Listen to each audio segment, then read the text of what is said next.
C'est avec beaucoup d'émotion mais aussi de nostalgie que nous inaugurons ce soir l'aboutissement de 8 à 10 années de travaux qui ont créé tout autour de notre magnifique cœur de ville une ceinture végétalisée, une ceinture lumineuse, une ceinture d'eau aussi avec ces magnifiques fontaines pour faire ressortir encore mieux notre beau patrimoine que nous ont légué nos ancêtres.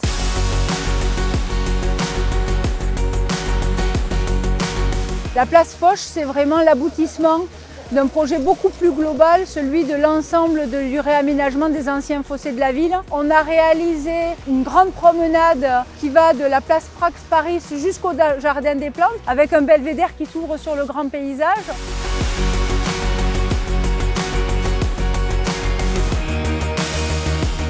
Cette place Foch, c'est un petit écrin, puisqu'elle est entourée d'un square qui est fermé par des grilles qui permettent de donner ce caractère chaleureux à un jardin public fermé avec l'eau, avec la lumière, avec le végétal.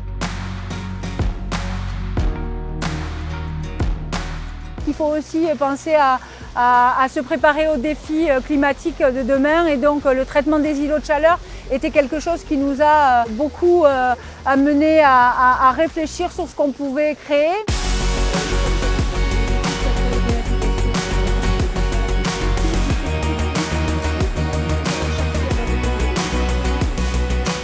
Nous avons essayé de retrouver l'esprit des années 1900.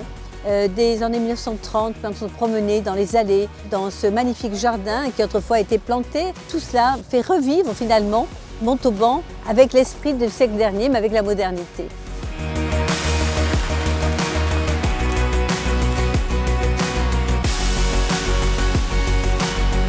Le projet, oui, il a été primé au prix Rocalia. C'est un prix qui justement récompense les aménagements en pierre, mais avec aussi ce niveau de finition. On a eu aussi les victoires d'or du paysage, des professionnels du paysage et des entreprises du paysage. Et puis un dernier prix qui sont les défis urbains. Là, c'est plutôt un prix du monde professionnel de l'architecture et de l'urbanisme pour le réaménagement d'un cœur de ville historique.